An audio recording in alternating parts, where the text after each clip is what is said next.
welcome back to Mask of the Slasher. This week we're going to be discussing the movie The Innkeepers. This came out in 2012. We didn't watch it till a couple of years ago. Yeah. It's directed by Ty West, who did Maxine, X, and Pearl, as well as House of the Devil. While they were filming House of the Devil, they actually stayed at this specific hotel, which is called the Yankee Peddler Inn. And he was inspired to make this movie because of the actual staff there thinking that the hotel was haunted. And he wanted to make a ghosty movie. Mm-hmm. So this is what he decided to do, and he got permission, and so they stayed there once again so they could make this movie. That's right. It's kind of cool, really. Yeah. And so the story itself, it's not very complicated. No. And so we actually struggled a little bit with notes on this. Yeah, because it's not to say that nothing happens. Yeah. But it's just the progression of the plot is so subtle. Yes. You know? Well, it's definitely like a throwback to like the 70s, I would say, almost. Absolutely. And he said, the director actually said, you know, because the hotel was renovated in the 70s, it kind of reminded him of that era. So that's kind of what he went along with as well. And that's probably why it's so slow, is he was trying to make it like a 70s movie. Yeah. Just like he did with House of the Devil, where he made it an 80s movie. Right. You know. Not to say that this movie actually takes place in the 70s. It doesn't. No. It's the early 2000s still, because the movie came out in 2012. So, you know, it's within that time frame. Right. But it still has that same feeling to it, which is kind of neat and nostalgic in a sense. Yeah. The hotel itself is, it's not doing well. They're not doing well for business. Right. And this seems to be the case with a lot of old hotels in tiny towns around the United States. There's one in particular that we stayed at in Iowa when my sister got married that is almost exactly like this, the same idea. Yeah. It had some weird-ass rooms, but that was, you know, it was kind of the same thing. Yeah. Like, if they didn't have weddings, I don't know what else they'd do. I'm pretty sure like that hotel had some weird vibes too. Like I'm pretty sure that I made a Facebook post about being in Hobbs End from In the Mouth of Madness when we were there. I'd have to go back and find it, but I'm fairly certain that I did. Yeah, it's pretty weird. It's a strange hotel, and I don't even know that it's still open. They were struggling to keep it open. Yeah. But anyway, so, you know, it's an old hotel. Luke and Claire, they're stuck there for the weekend. Why not? What else do they have going on in their lives? Not a lot. Right. And the only other guest at the hotel at this point is a mom who's going through a divorce and her young son, and they're both kind of jerks and whatever. Pain in the ass. Yeah, you can kind of understand why the divorce is happening, honestly. But anyway, not victim blaming, by the way. But, you know. Anyway. But before the evening begins, they get yet another guest, and this is an actress. Her name is Leanne in the movie. It's actually played by Kelly McGillis, and if you know Top Gun, you know Kelly McGillis. Yes. Anyway, so she's kind of just like a has-been actress, whatever, and she is actually there not for an acting gig, but for a metaphysical convention type thing. Yeah, woo-woo stuff. Mumbo jumbo, charge your crystals, baby. Yes. And yes, I have been to these, and yes, I used to believe in this crap. Anyway, so you know, Claire's just kind of like in shock over this because, you know, it's a movie star, they're small town, whatever. Luke didn't put towels in the room. This is an ongoing theme with this hotel, that Luke doesn't put towels in rooms because he's lazy. He's lazy, yeah. But either way, so, you know, she calls down and is like, hey, you know, what, I need some damn towels. Yeah. Claire's excited to go and bring her these towels. And they just discuss life. And she, you know, Claire goes, oh my God, I'm a big fan. And Leanne's like, well, what are you doing? Are you trying to be an actress? Are you trying to? And that's when Claire's just like put into reality that she's got not a lot going on. Yeah. And even less after the hotel closes. Exactly. This is it for them. Claire goes back downstairs and she's pretty bummed. And Luke's just like, you know, fuck her. Yeah. You know, what is she? She's an old alcoholic, you know, with nothing going on in her life. So Claire's just like, whatever. And she goes to the coffee shop that's next door. At the coffee shop, we have a funny cameo of Lena Dunham. I mostly know her from Girls. Right. But she's a pretty funny actress. And she is the barista. They never actually give her a name in this, just barista. Yeah. So, but I think this was pretty long time ago. I don't even remember when Girls started, but it was definitely before that. The barista decides to just lay it out on Claire. Unloads on her about her life. Yeah, and her relationship. and Claire apparently just runs out of there. Because she goes back to the hotel and Luke's like, where's your coffee? And she's like, you know. And that was it. She just didn't want to hear somebody else's life right now. You know, she's had her own problems. Exactly. But either way, all Luke and Claire have going for them, aside from this hotel situation that's going to end really soon, is their ghost hunting hobby that they have that they've kept going while they work there because there's nothing else to do because it's such a quiet hotel. And but their camera isn't working right now. And Luke's like, I'm tired. I want to go to sleep. And, I'll be back in 7 hours. He's like, go and record some stuff with at least the voice recorder, the EVP. Yes. And so that's what Claire starts to do. She's just sitting there at the desk at some point looking at Luke's laptop where she discovers his porn sites and his history. But she starts to hear a noise down the hallway. Now, I have to say with this movie, because it's an actual hotel, it just felt so much more realistic, because you just got these old rickety rooms. Yes. It kind of reminded me of the hotel that we stayed at in Depot Bay when we did the fog video. Yeah, absolutely. Just weird corridors and turns and additions that should have never happened. Absolutely. Shout out to Depot Bay. Yeah. So, it's a really weird. But anyway, so she starts hearing these sounds, and but just then Luke scares the shit out of her because he couldn't sleep. Right. Thankfully, in this movie, they don't really lollygag and changing of scenes and stuff. It's just cut to cut to cut. Yeah. And the next scene, you just see Claire telling the little boy the story of Madeline O'Malley, who is the ghost that supposedly haunts this hotel. Right. And the divorced mom gets real pissed when she hears what's happening, because of course it's scary, and this kid's like, oh my God. Yeah. And the story of Madeline O'Malley, it is pretty morbid, I will say. Absolutely. It's very Haunted Mansion-esque. She was stood up on her wedding night. She hung herself in the hotel. The hotel staff didn't want any bad publicity, so they just put her in the basement. Apparently that's what they did back. Yeah. Hide the bodies in the basement. Yeah, just throw her in the basement. Sweep her under the rug. Yeah, just, with the wine and whiskey. So that's the story of her, and that's a pretty terrifying story for a child, I will admit. But it's funny because they're both assholes, so it's okay. Yeah. Shortly after the mom calls out Claire, then Claire and Luke are just sitting there having a dinner break, which entails them eating some sandwiches folded up in foil. Yep. But you can tell that Luke really has a lot of feelings for Claire in this, and it's really kind of sad because he's pretty pathetic. Yeah. They both kind of are. Yeah. And so, he's trying to hey, hey, and she's just like, no, yeah. But she's kind of not necessarily like she is aware that she's kind of unaware of the whole thing. Yeah. Bit, I think, yeah. So it's kind of cute in a way, and you kind of hope that they hook up at some point in this. Yeah. Claire then goes to take out the garbage, which is a pretty comical scene, and we've all been there if you've ever worked in retail or restaurants trying to take out the garbage, and it just breaks, and it's just disgusting. But while she's doing that, she looks back and she looks up and she sees Leanne in her room just staring down at her. And it's just kind of weird, and she just looks like she's pissed off at whatever for no reason. She starts walking back to the hotel, and there's a kind of attached garage thing. And she starts to hear sounds in there, so she goes to investigate what they are. And this is when I always go, why? Yeah, don't do that. Yeah, just walk away. It's okay. You don't need to know what's in there. Yeah. So she goes over to it, though, and there's a cellar door in the garage, which I thought was interesting, by the way. Yeah. I'm like, somebody thought this through at some point in their life, that they should cover up the cellar in some way, not have it out in the elements. Yeah. Why people put cellar doors just out? Very weird. Yeah, it's really stupid. So anyway, she hears some sounds, and she's just sticking her head down there, and a pigeon flies out, scares the shit out of her. So she shuts those cellar doors, and she wraps the chain and then padlock on it.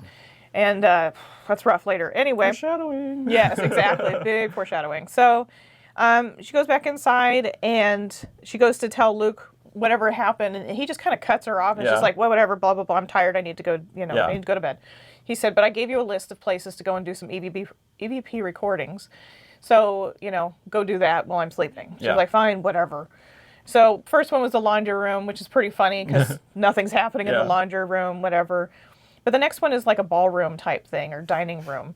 A pretty pathetic one at that. Yes. But she's got her headphones on and her big ass recorder, and she's doing these recordings, but she starts to hear a piano. And there's not a piano in this room, by the way. But she starts to hear it, and she's like, oh, that's a little strange, And the headphones get a little fuzzy. So she starts to walk around and goes out to where the piano is, which is in the lobby. Yeah. And she is looking at it, and suddenly just two keys push down and scare the living shit out of her. Yeah. And she runs screaming up to Luke's room. He's in his tighty whities. He doesn't want to be bothered. Yeah. And suddenly out of nowhere, though, she's like, just forget it. Yeah. It's fine. And I thought it was strange that she did that. I'm like, why did she just snap like that? I agree. I don't see, like maybe she's like, I don't want to see you in your tighty whities anymore. Yeah, maybe that's it. Yeah. Yeah, it's kind of weird. Standing there in his undies. Yeah. So after Luke shuts the door and goes back to sleep for a couple hours, Leanne, old grouchy Leanne, comes standing out in the hallway and is like, could you keep it down? I'm trying to get my drink on, and And Claire is she's fed up at this point with Leanne's tude and that mom and just everything that's happening. And she just kind of lays in on Leanne. Lets her have it, yeah. And Leanne invites her into the room. And you don't really know why, but whatever. She brings her in. Well, she starts to talk about the metaphysical stuff. And talking about, you probably don't want to go down to that basement. So she brings out what's called a pendulum.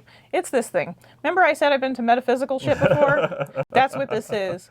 And a pendulum, usually they're much longer than this, but I was in high school when I bought this, and it was inexpensive, and it had a star, and I liked it because that was back when celestial shit was in, it was cool.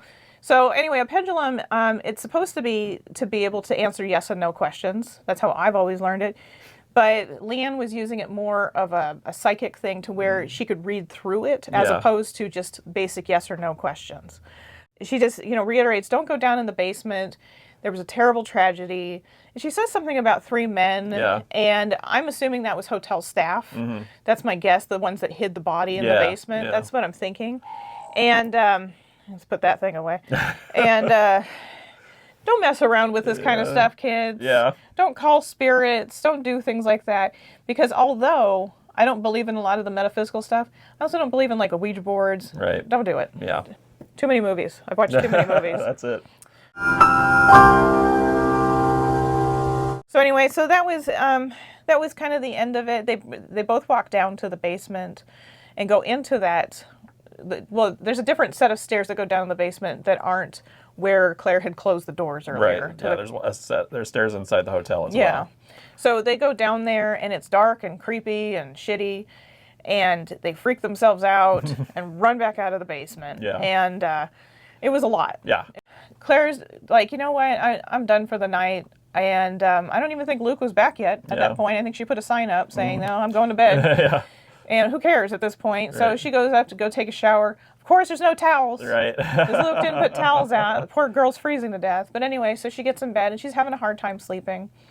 And it's about 1-something in the morning, and she just kind of looks over, and there's the dead bride. Yeah. And it gives you chills when you see her. Mm-hmm. Well, it gave me chills at least. Oh, yeah. It was a little freaky. Claire goes running down the stairs in her underwear. Yeah. And that's when the divorced mom and her son are standing there, and she's like, that's it, we're checking out, we're done. And so they leave, that's fine, nobody cares. Right. Luke is kind of just downplaying the whole thing, and she was like, no, really, this is, freaky shit. Just then, some more creepy shit happens. Yep. This old man comes in, and he insists specifically to check into a certain room that's on the 3rd floor. Now, at this point, because the hotel is closing, they have stripped the 3rd floor. All that's left in there are beds, not made, no furniture, no TVs, nothing else. And but he is insistent on having one specific room, which is the honeymoon suite. And he's like, I just, it means a lot to me. My wife and I came here on our honeymoon. It's super important, blah, blah, blah. And she's like, fine, I'll take you up there. I thought it was a little weird that she just hands him some sheets and doesn't make it for him. I'm like, this guy's about ready to croak, exactly. And it's kind of weird. But anyway, so he's in there for the night. All right, so we're at our final night, and Luke and Claire are like, fuck it. They get drunk. Yeah. Is it on Schlitz? Yeah. It was, of course, the highest quality of beer. Yes. But they're just getting shit-faced. And they end up down on the floor in the lobby at some point, just shooting the shit. And Luke's still trying to, wink, wink, nudge, nudge. Yeah, exactly. And Claire's like, oh, I've got a great idea. He's like, oh, I do too. And she was like, let's go down to the basement and go see if we could talk to Madeline O'Malley. And he was like, oh. Yeah. Wasn't what he was hoping for. Yep, nope. But anyway, they go down there with only EVP and a flashlight. Yep. Which I'm like, why isn't there more than one flashlight in this hotel? Right. Because the bulb had burned out. Of course. Yeah. Of course, they had to. But anyway, they're down there, and they stop in a place where supposedly this is where the body was left. Mm-hmm. And they're doing their work, and Luke has the headphones on, and Claire is talking or attempting to talk to Madeline. Right. And then she looks up, and she was like, she's right behind you. Mm-hmm. And he is visibly getting shaken. Yeah. I mean, like really freaking scared. And she said, she is right behind you. Now, you don't ever see it. No. Which is kind of cool. Yeah. Because we do that now where we put these ghosts in there and whatever.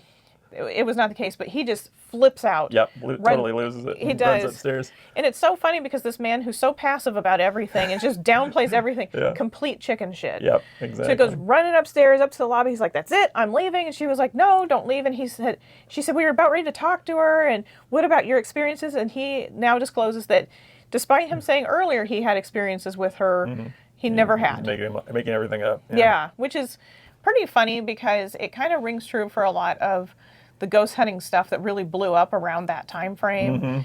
And, after Ghost Hunters, there's a lot of phonies out there. And there's some in particular. But anyway, so he's basically in that line, that he's just making shit up at this point. And he runs out to his car and leaves her. And she does not want to be by herself. Right. She runs upstairs, goes to Leanne, has to wake her up. Because she is shit-faced drunk. Right. And wakes her up, and she's like, "I'm so scared. What do I do?" And blah, blah, blah, blah, blah. So Claire is pleading with Leanne, "Please help me. I don't know what to do. We made contact with this Madeline O'Malley." And Leanne is pissed. Yeah. She is just like, "Come on. I just need to be drunk." She's like, "Just give me more alcohol." So she could get through it, apparently. And so they go downstairs to the basement again with her pendulum. Yeah. And she's trying to, talk to these spirits, whatever. And the pendulum, the crystal that's on it, it just shatters, which is not really possible. But, that's what happened in the movie. Leanne and Claire, they're like, "We've got to get out of here. I don't want to be here anymore. Let's get out of here." And then Claire's like, "Oh, shit, the old man's upstairs." Right. And I would have been like, "Sorry, bro." Yeah. So you want to see it? Brother. Yeah, I mean, kind of a weirdo anyway. Yeah. So she goes up to the honeymoon suite, though, to get him out of there, and the door's open, and he's not answering. And, of course, he's dead in the bathtub. Yep. So that obviously was Madeline O'Malley's, supposed husband, or supposed to be husband. Yeah. And he felt bad for what he did. And so he was just kind of closed the wounds a little bit, you know. A little too late, obviously. Right. So Claire runs back downstairs and is just like, "Fuck it, let's get out of here." And Luke comes running back in, and he's like, "I'm so sorry. I shouldn't have done that." And they start to hear a woman's muffled voice, and they're just like, "Oh, my God, what is going on?" And they go to try to find it, and Claire goes back down to the basement.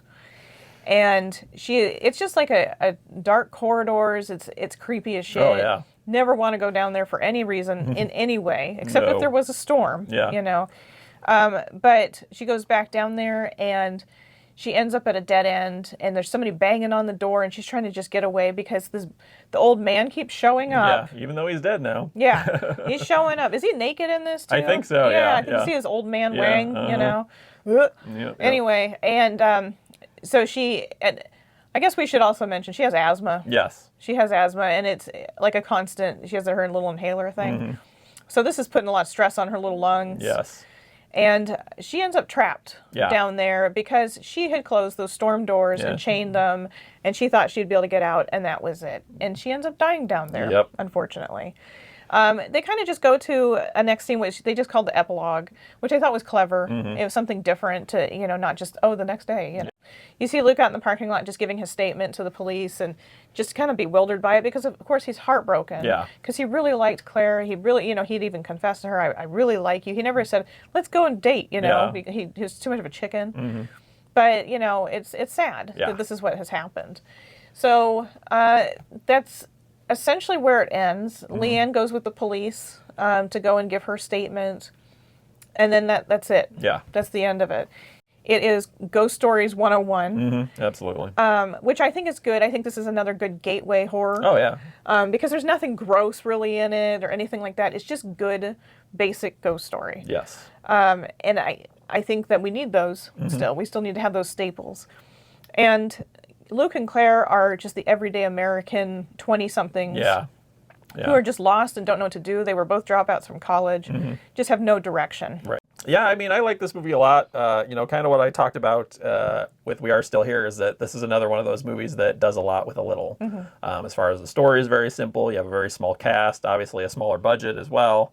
And I just think they did a really great job of just presenting a basic ghost story. Something that's been done many times, but just doing it in a great way. You know what I mean? Just taking that established form and doing something good with it. You know what I mean? Yeah.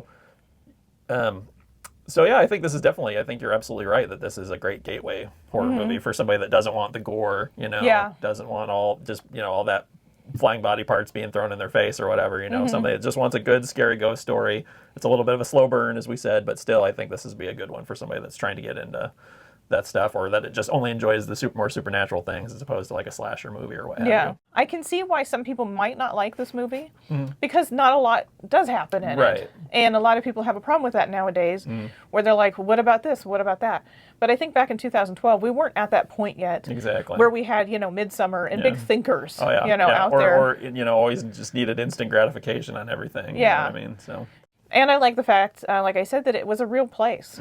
This hotel actually is still physically standing, but it is closed right now, according to Google. Yeah, well, that's the thing. I actually looked on their website, and it says temporarily closed, closed for the season or something like that. But who knows? I mean, when things close for a season, it's rough. Yeah, this is something you could probably show a junior high kid. Oh yeah. They'll have some nightmares. They'll have a little bit of nightmares, but nightmares and dreams are just based off of memories regardless.